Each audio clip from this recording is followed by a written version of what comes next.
नमस्कार, good evening दोस्तों। कैसे हैं आप सभी। आज सुप्रीम कोर्ट ने किसान आंदोलन पे एक वर्डिक्ट दिया है, निर्णय दिया है। तो उन्होंने एक कमेटी गठित की है। तो जो सो कॉल्ड किसान नेता हैं, उनका कहना ये है कि इस कमेटी के मेंबर्स ही हमको नहीं पसंद है। पहले उन्होंने कहा कि हम किसी कमेटी में नहीं जाएंगे, फिर उन्होंने कहा कि हमको इस कमेटी के जो मेंबर्स हैं वो पसंद नहीं है। मतलब उनके घर से बनाए मेंबर, किसको मेंबर बनाना चाहते हैं वो? हन्नान मोल्ला जी को मैंने अभी अभी जस्ट थोड़ी देर पहले टीवी पे सुना, तो मैंने सोचा कि एक वीडियो बना लेता हूँ। हन्नान मोल्ला भाई साहब जो हैं, वो भाई साहब का कहना है कि दूसरे देश के जैसा हम कानून क्यों बनाएं, हिंदुस्तान दूसरे देश के जैसा नहीं है। भाई मेरे, आप सीपीआई के, सीपीएम के कम्युनिस्ट लीडर हो ना आप, तो कम्युनिस्ट पार्टी के रूल्स इस हिंदुस्तान में क्यों लगा रहे हो? कम्युनिस्ट पार्टी तो रसिया और चाइना की है। तो आप अपने हिसाब से विदेश के कुछ भी ला सकते हो, यहाँ पे दूसरे देश के हिसाब से कॉन्ट्रैक्ट फार्मिंग नहीं हो सकती। और खेती को समझता कितना है हन्नान मोल्ला? मैं साफ साफ बोलता हूँ उस हरामखोर को, तू कितना समझता है और क्या जानता है कृषि कानूनों के बारे में? देश की कानूनों को जानता होगा, खेती के बारे में क्या जानता है? वो बोलता है हम पीढ़ियों से खेती करता आ रहा है। उसको किसी किसान के सामने बैठाओ, उसको पूछो कि खेती होती क्या है। हमारे मारवाड़ी में होती है हड़बेणी और हड़सोत्या, है ना, ये दो शब्द हैं। उसको इन दोनों शब्दों का अर्थ पूछ लो कि क्या होती है, जबकि ये खेती की पहली जो बेसिक नॉलेज होती है ना, उसमें आते हैं। उसको खेती आती नहीं है। दूसरा, वो योगेंद्र यादव भाई साहब, वो प्रोफेशनल आंदोलनकारी है। उसकी रोजी रोटी, दाल रोटी जो भी चलती है वो आंदोलन से चलती है।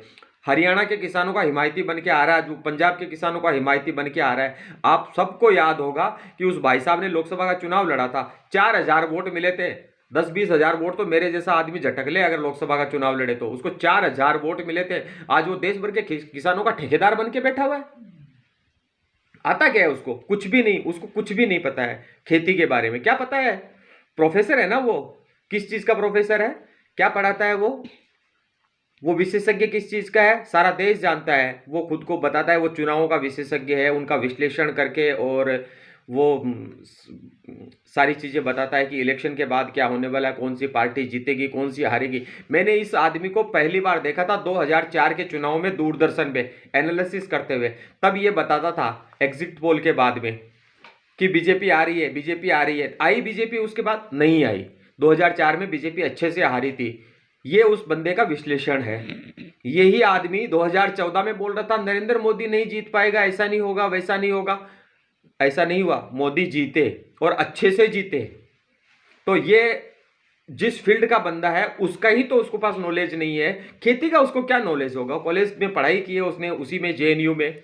जेएनयू सारी दुनिया जानती है कि उसमें कौन सी पढ़ाई होती है। जेएनयू में अच्छे स्टूडेंट्स हैं, एक अच्छी यूनिवर्सिटी है, लेकिन जेएनयू की पढ़ाई, उसने पढ़ाई किस चीज़ की? सेफोलॉजी की। सेफोलॉजिस्ट है वो योगेंद्र यादव। सेफोलॉजी की पढ़ाई की उसने, और सेफोलॉजी के बारे में उसको आता जाता है कुछ, बाकी उसको कुछ भी नहीं आता सेफोलॉजी के अलावा। सेफोलॉजी भी थोड़ी बहुत जानता है। जिस फील्ड का तू एक्सपर्ट है बंदे, वो ही नहीं जानता है, तू खेती का क्या बताएगा? किस किसान को क्या बताना है? उसको करना धरना कुछ नहीं है, उसको सिर्फ धरना देना है, जैसे वो केजरीवाल साहब करते हैं। केजरीवाल साहब अपनी विधानसभा में कानून पास करते हैं, बाकायदा गजट नोटिफिकेशन में डालते हैं, और फिर विरोध करने आ जाते हैं। ये कौन सा तरीका है? एक हमारे सांसद महोदय हैं हनुमान जी बेनीवाल भाई साहब, वहां पहुंच गए धरना देने के लिए दिल्ली में। जबकि जिस दिन कानून पास हुए थे ना, उसके दूसरे दिन के अखबार उठा के देखो, इनके और राकेश टिकैत के बयान। राकेश टिकैत बोलता है मेरे पिता महेंद्र सिंह टिकैत ने जो लड़ाइयां की थी वो आज मोदी जी ने पूरी करी है। मेरे पिताजी चाहते थे कि ओपन मार्केट हो, और आज कुछ लोगों ने उसको पीछे से सुलगाया है। पंजाब वाले किसान आए तो उसको लगा अरे फिर तो मैं छोटा किसान नेता बन जाऊंगा, इसलिए चौधरी साहब यहां आकर के टिक गए।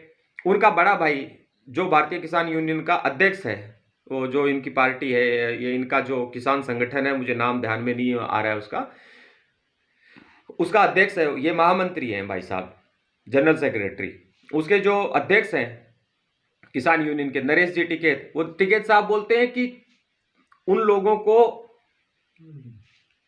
चिन्हित करना पड़ेगा। जो कुछ किसान नेता ऐसे हैं हमारे संगठन में जो चाहते ही नहीं है कि इस चीज का समाधान हो। खुद उनकी पार्टी का जो, या उनके संगठन का जो नेता है किसान यूनियन का, वो खुद कह रहा है, नरेश टिकैत, कि लोग चाहते ही नहीं है कि इसका समाधान हो, क्योंकि ये लोग समाधान नहीं चाहते हैं।